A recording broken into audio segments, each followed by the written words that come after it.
예, 수요일 묵상의 시간입니다. 하나님이 인도하는 막힌 길이 뚫린 길이다. 하나님이 인도하는 막힌 길이 뚫린 길이다. 자, 이런 제목으로 오늘 묵상도 함께 나누겠습니다. 자, 어제 우리는 출애굽을 시작한 백성들을 블레셋이 있는 그 길을 통해서 그렇게 짧은 길로 가나안으로 이끄시지 않았고 오히려 광야와 홍해가 있는 곳으로 이끄시는 그런 사건을 통해서 이 성도가 그 무엇보다 보이는 곳, 돈과 권세가 있는 곳, 편리와 쉬움이 있는 그런 길이 아니라 비록 사망의 음침한 골짜기 같아도 하나님이 가시는 그 길을 따라가는 게 중요하다라는 사실을 생각해 봤습니다. 오늘 이 시대 성도들의 큰 문제가 뭡니까? 다 보냄을 받은 사명이 있고 약속의 땅이 있는데 그곳에 살고 있는데 지금 시내산을 통해 하나님과 약속한 그 길, 하나님이 인도하시는 길과 그 가치를 따라가지 않고 어떻게 하고 있는 거예요? 지금 이 세상의 유행과 문화를 따라가 살아가고 있다는 겁니다. 심지어는 우리가 주도하고 변화시켜야 되는 이 세상의 문화를 교회까지 가지고 들어와서 그 세상의 문화를 흉내내고 따라가면서 하나님의 말씀의 분명한 명령과 그 인도하심을 외면하고 부정하는 일들이 많다는 거죠. 그러니까 떠났으나 떠나지 않은 그런 삶을 살아가는 경우가 너무나 많다는 겁니다. 그래서 이 출애굽의 여정과 그 길을 인도하시는 하나님의 역사를 바르고 온전하게 분별해서 내가 걷고 싶고 세상에 걷고 있는 유행의 길을 따라가는 그런 삶이 아니라 죽음의 땅으로부터 부름받아 나선 우리가 오직 예수님이 걸어가신 그 길을 따라가는 그런 삶이 되어야 된다라는 거 우리가 잊지 말아야 된다고 그랬죠. 그래서 계속해서 날마다 그런 하나님과 동행하는 삶으로 나아가는 여러분들 될 수 있기를 바랍니다. 자, 계속해서 묵상하면 하나님은 당신이 구원한 이 이스라엘 족속들을 광야와 홍해의 길로 인도하시는데 그래서 이 백성들은 하나님의 불기둥과 구름기둥이 인도하는 길을 따라가고 있었죠. 그런데 이제 이 모습을 바로왕이 추적자를 보내서 봤던 것 같아요. 그러니까 이스라엘 백성들이 마치 광야를 가긴 나갔는데 길을 잃은 것처럼 보이는, 스스로 도간에 든 쥐꼴로 이상한 곳으로 가는 걸 본 거예요.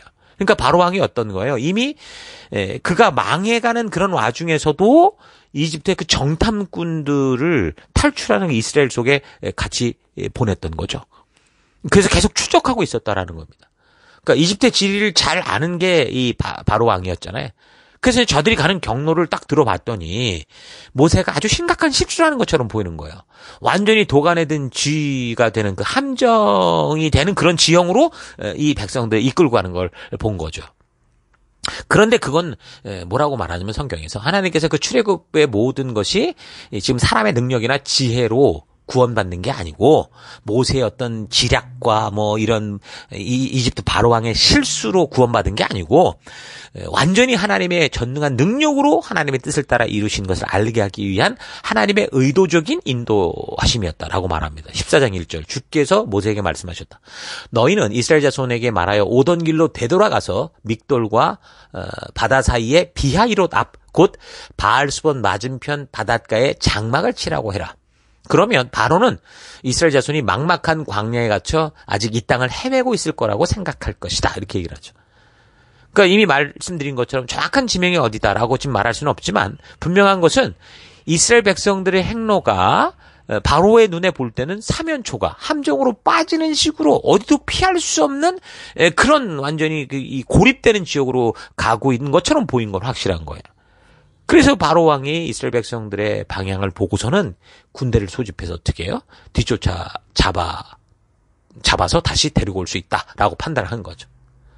자, 이런 걸 보면 지금 바로 왕은 어떤 상태예요? 그 10가지 재앙을 겪으면서 하나님의 살아계심과 진정한 창조자가 누구신가 이걸 알고 회개하고 바르게 산 게 아니라 어떻게 한 거예요? 그딴 상황이, 그러니까 뺏기고 싶지 않은데 어쩔 수 없이 지금 내 욕심을 부리다간 다 죽게 생겼거든. 그러니까 어쩔 수 없이 지금 놓칠 수밖에 없었던 거예요. 그래서 이제 자기가 죽을 것 같으니까 그걸 피하려고 이스라엘 백성들 나가라. 그렇게 했던 것일 뿐이다라는 걸 알 수 있죠. 그러니까 사람의 욕심과 이 기득권이라는 건 이 무서운 겁니다. 오늘 이 시대도 그 욕심과 기득권 때문에 지금 각 나라마다 이 정치 싸움하고 뭐 어디 가든 뭐 그런 보세요. 그런 거. 그래서 어쨌든 이 바로왕이 눈앞에 그런 위기가 없어지니까 그 시기가 이제 출애굽이 얼마쯤인지 정확히 알 수 없지만 자기의 욕심이 또 이제 발동하기 시작한 거죠. 그래서 이제 5절부터 보면 바로가 다시 마음이 완악해져서 지금 앞에는 홍해가 가로막고 있고 좌우로는 광야라는 함정에 빠진 것 같은 이스라엘 족속들을 뒤쫓았어요. 그래서 군대를 동원해서 이제 찾아가기 시작한 겁니다. 자, 그런데 여기서 4절을 보면 바로가 이렇게 그러니까 이런 일을 하려고 했던 그 이유를 말하는데 14장 4절. 그러니까 하나님이 바로의 마음을 완악하게 한즉 바로가 그들의 뒤를 따르리니라고 이렇게 말씀을 하고 있는 거예요. 그렇게 바로의 마음이 강팍하게 된 게 왜요? 마치 하나님께서 일부러 그렇게 하신 것처럼 지금 분명히 적고 있죠. 이 해석에 대해 주석을 참고해 보면 이 말은 원래부터 선한 이 바로 왕의 회개한 바로 왕의 마음을 일부러 하나님이 고의로 악하게 만드셨다는 뜻이 아니고 스스로 그 바로 왕이 자기가 놓쳤던 것 때문에 이제 스스로 어떻게 된 거야? 마음이 욕심으로 가득 찼다. 그러니까 강팍해져는 그의 마음을 따라서 이제 멸망으로 이제 그가 이제 자유의지를 가지고 이제 그렇게 이제 또 이제 하나님의 뜻을 거절하는 쪽으로 달려간 그의 고집을 꺾지 않으셨다. 이런 식으로 지금 주석은 해석을 합니다. 이게 맞죠. 그러니까 우리가 성경을 읽을 때 먼저 문자 그대로 읽어가면서 이해가 되면 무리 없이 그냥 그렇게 읽어가면 돼요. 성경을 하나님께서 우리에게 보내주신 편지라고 했으니까 읽어가면서 자연스럽게 그 보낸 분의 그 의도를 알고 이해가 되면 되는 거예요. 그게 가장 좋은 해석일 수 있죠. 그런데 지금 이제 어떤 부분은 지금 이 부분처럼 그 부분을 이해하는 문장 자체로 이해는 뭐 문제가 없지만 나중에 다른 성경 구절에서는 뭐 상반되는 문제가 발생된 거나 그 하나님의 뭔가 이상하다라는 생각이 든다면 우리는 그런 구절을 그냥 읽어가는 대로 이해하는 차원을 넘어서 그 부분을 통해 말씀하시고자 했던 하나님의 의도를 좀 파악해야 됩니다. 지금 4절을 비롯한 10가지 이 재앙을 내릴 때도 이 몇몇 구절을 보면 마치 바로왕의 마음을 하나님께서 의도적으로 조작한 것처럼 읽혀지게 되는데 그냥 그렇게 적혀지는 것을 그냥 읽어도 그렇게 이해가 되고 문법적으로도 그 문제가 있는 건 아니에요. 근데 그렇게 읽게 되면 어떻게 됩니까? 지금 가장 먼저 하나님의 성품이 하나도 맞질 않아요. 하나님은 자유주의를 통해 하나님의 그 사람의 그 의지를 인정하면서 일하시는 하나님이신데 거기에 전혀 맞질 않죠. 그리고 인간을 인격적인 존재로 만드셨던 이 부분이 지금 계속 모순이 발생하게 되는 거죠. 그러니까 우리가 창세기를 살펴오면서 알게 됐던 하나님도 어떤 하나님이에요? 그런 하나님이셨잖아요. 당신 마음대로 막 일하시는 하나님이 아니셨고 인간들의 스스로의 결단과 결정을 통해서 일하셨던 하나님이신데 거기하고 전혀 맞지가 않게 되는 거죠. 자, 그렇다면 이 의미가 도대체 뭘까? 우리가 좀 분석해 볼 필요가 있겠죠.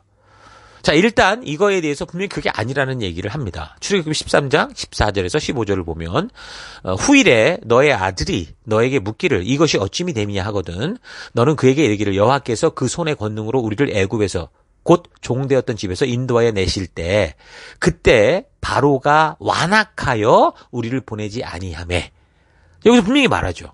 바로가 완악했다고 말해요. 보내지 않으려고 해서 여호와께서 애굽 나라 가운데 처음 난 모든 것은 사람의 장자로부터 가축의 처음 난 것까지 다 죽이셨으므로 태에서 처음 난 모든 수컷들은 내가 여호와께 제사를 드려서 내 아들 중에 모든 처음 난 자를 다 대속하리니 이렇게 얘기를 합니다. 그러니까 하나님께서 유월절을 지키는 이유에 대해서 이제 그 자녀들이 물어볼 거라고 그랬잖아요. 물어보게 되면 이렇게 대답하라 라고 말하면서 말씀해 주신 이 구절을 보면 어때요? 바로의 마음이 강팍했던 것은 바로의 욕심과 고집이었지 그게 하나님의 조작이 아니었다라는 건 분명한 겁니다. 이런 얘기를 사무엘서에서도 얘기해요. 6장 보면은 하나님이 아니라 바로왕 스스로 고집을 핀 거라는 사실을 확실하게 얘기를 합니다. 사무엘상 6장 6절. 애굽인과 바로가 그들의 마음을 완악하게 한 것 같이 이렇게 얘기를 하죠. 어찌하여 너희가 너희 마음을 완악하게 하겠느냐. 지금 이스라엘 백성들을 책망하는 그 상황 속에서 또 똑같은 이제 비교를 하는 겁니다. 또한 성경에 지금 우리가 살펴본 각 사건마다 하나님께서 어떻게 했어요? 지금 반복해서 말하지만 하나님께서는 인간의 자유의지를 무시하고 행하시는 일이 없다라는 거. 이런 걸 보면 하나님이 무슨 바로의 왕을 조작을 해서 그렇게 한 것이 아니다라는 걸 분명히 알 수 있다라는 겁니다. 자, 그러니까 하나님이 이런 말씀을 하신 것은 사람의 마음을 조작하지는 않지만 미래의 일을 다 아시잖아요. 그러니까 그렇게 말씀을 해주신 거죠. 하나님이 아무 생각도 없이 바로왕의 마음을 조작을 해가지고서 아무 생각도 없는 그 바로의 마음을 충동질해가지고서 욕심스럽게 만들어가지고 이스라엘 백성들을 막 쫓아가라 이렇게 한 게 아니라 바로 왕이 워낙 포악한 자였어요. 자기 스스로를 신이다, 태양신이라고 착각을 하는 사람이었잖아요. 모든 게 자기 거라고 그래 생각하던 사람, 자기 거 절대 뺏기지 않는, 모든 게 이 세상이 다 자기 거라고 주장하는 그런 존재였다라는 거죠. 그러니까 그런 바로왕의 그런 썩어 빠진 성품에서, 욕심 많은 성품에서 나온 돌발 행동인 거고. 그러니까 하나님께서는 그래서 믿는 이들을 보호하는 그런 그 욕심을 오히려 이 믿는 하나님의 백성들을 보호하는 역전의 기회로 사용하셨다라는 걸 우리가 볼 수 있는 겁니다. 이 부분에 대해서 여러 주석가들의 생각과 다른 목사님들의 설교들이 여러 가지로 좀 갈려요. 생각들이 다 갈립니다. 그렇지만 하나님의 성품과 인간의 자유주의를 창조하신 그런 하나님의 그런 을 생각해 볼 때 하나님께서 주권적으로 바로왕의 마음을 조작한 게 아니라 바로왕이 원래 그런 성격들을 알고 계셨기 때문에 그것을 활용하신 그런 것이다라는 것을 이렇게 보는 게 좀 건강한 해석인 거죠. 자, 앞으로도 우리가 계속해서 성경과 역사를 살펴가면서 이렇게 성경을 해석해 갈 건데, 그래서 우리가 이렇게 성경 본문에 분명하게 언급하고 있으나 하나님의 성품과 일하심에 맞지 않는 이런 말들이 나오는 경우는 어떻게 돼요? 이 성경의 본문의 흐름을 살펴야 되고 역사적인 상황들을 바르게 해석하고, 그리고 우리가 지금 이 창세기를 통해 계속 하나님이 누구신가를 우리에게 말씀해 주신 그 하나님의 성품에 준해서 이거를 잘 살펴가는 게 중요하다라는 거 여러분 잊지 말기를 바랍니다. 성경을 해석하는 여러 가지 신학적인 방법들이 많이 있지만 그 어떤 것보다 이 성경의 역사를 이런 식으로 처음부터 차분히 훑어서 마지막까지 가는 방법이 성도들에게 아주 유익한 그런 방법이라고 봅니다. 그러니까 일의 자초지종을 알아야 각 사건에 대해서 이야기할 수 있고 거기서부터 생각을 유치해 갈 수 있잖아요. 그렇게 역사적으로 성경을 살피기 시작하면서 하나님이 누구시고 어떻게 일하시는지에 대해 먼저 중점적으로 살펴야 되는데, 그러니까 이걸 바르게 알아야 성경이 구체적으로 설명하지 않는 그런 부분들에 대해서도 우리가 바르게 방향성을 잃지 않고 묵상할 수 있고 성경을 바르게 이해해갈 수 있는 거죠. 자, 우리가 창세기를 살피며 이런 점들을 그래서 중점적으로 살펴왔던 것을 잘 기억하시면서 바로 하나님께서는 인간을 창조하셨지만 바로 이 인격적인 존재들을 당신 마음대로 막 다루시거나 자유의지를 꺾고 항하는 게 아니라 인간의 그 설정을 그대로 선택해 주시는 그런 하나님이다라는 거 우리가 이미 살핀 것처럼 잊지 말길 바랍니다. 쉽게 말해서 인간 삶의 결정권을 인간 스스로에게 주신 거예요. 그래서 하나님께서는 인간의 어떤 결정이든지 그것을 함부로 대하시지 않고 존중하고 인정해 주시면서 사역을 하신다는 거죠. 그래서 우리가 살폈듯이 하나님이 염려하시기도 하는 거예요. 성경을 역사적으로 잘 살펴가 보면 이것 때문에 인간의 이런 어떤 역할을 주셨기 때문에 하나님이 안타까워하시는 거죠. 가슴 아파하시고 우시기도 하는 것을 우리가 느낄 수 있습니다. 왜 전능하신 하나님이 그렇게 하시는가? 하나님께서 인간을 자기 마음대로 조작하고 조정하지 않기로 하셨기 때문이에요. 이런 사실을 볼 때 바로라는 왕의 마음을 마음대로 조정하거나 조작하지 않았다라는 건 확실한 거죠. 자, 이렇게 하나님이 어떤 분이시고 어떻게 일하시는지를 아는 것은 참으로 성경 해석의 중요한 기초가 된다는 거 잊지 마시고 우리가 살핀 창세기도 잘 기억하시면서 하나님이 어떻게 일하시는지 왜 그렇게 하시는지 잘 분별하며 계속되는 출애굽의 역사를 살펴가는 우리가 됐으면 좋겠습니다. 자, 오늘 하루 나는 하나님을 어떻게 생각하고 어떤 식으로 믿음의 길을 걸어오고 있는지 좀 잘 되돌아봤으면 좋겠습니다. 내가 생각하는 하나님이 성경의 계시를 통해 우리에게 말씀해 주시는 정말 그 하나님이신지, 아니면 내가 원하고 바라고 기대하는 그런 그런 우상을 하나님이라고 생각하고 있지는 않은가 좀 차분히 생각해 봤으면 좋겠습니다. 나를 포함한 모든 성도들과 또한 모든 사람들은 자기가 생각하고 있는 하나님, 그 우상을 따라 걷게 될 겁니다. 그래서 우리는 내가 믿는 하나님이 성경을 통해 계시해 주시는 그 정말 성경 속의 하나님인지 계시된 하나님인지 우리가 확인해야 돼요. 그렇지 않으면 우리는 1년 동안 교회를 다니면서도 예배를 드리고 봉사를 열심히 하면서도 내가 만든 우상을 따라다니는 너무도 끔찍한 종교적인 일들만 반복하게 될 수 있는 겁니다. 하나님은 출애굽한 이스라엘 백성들을 편리하고 쉬운 길, 빠른 지름길로 인도한 게 아니라 광야로, 홍해로, 그러니까 인간 스스로 힘으로 감당할 수 없고 다른 사람들이 볼 때 함정에 빠져 보이는 길로 인도하셨다. 오늘 본문의 이 사실을 통해서 우리 믿음의 사람들이 걸어야 될 길이 어떤 길인가 잘 분별할 수 있기를 바랍니다. 우리가 계속해서 걷게 될 사명의 길이 어떠할지를 잘 분별하며 준비하십시다. 우리가 보기에 막힌 길이 하나님이 뚫어놓은 길이다. 오늘 본문을 볼 때 이런 사실 잊지 마시고요.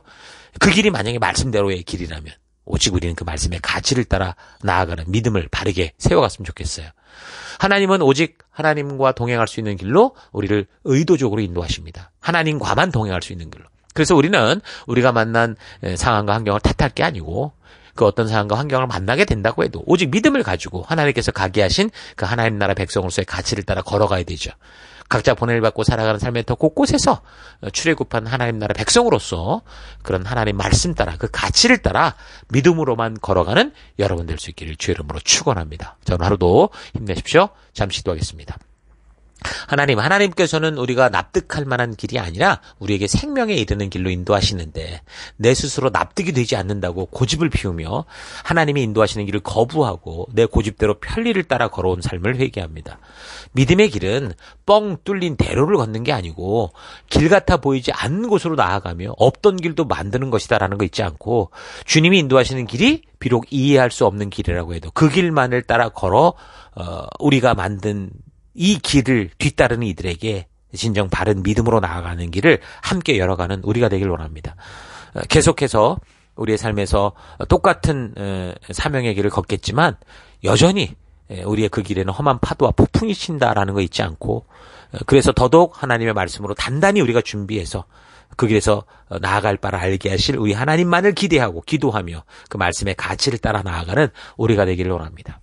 하나님이 인도하시는 그 길이 우리가 볼 때 막힌 길 같아도 그곳에 뚫린 하나님의 길, 준비한 길이 있다는 거 잊지 않고 오늘 하루도 내 삶에 막혀있는 그 담 속에서 오히려 우리에게 나아갈 그 터널을 만드시는 우리 하나님을 따라 나아가는 내가 되길 간절히 바라오며 예수님 이름으로 기도했습니다. 아멘.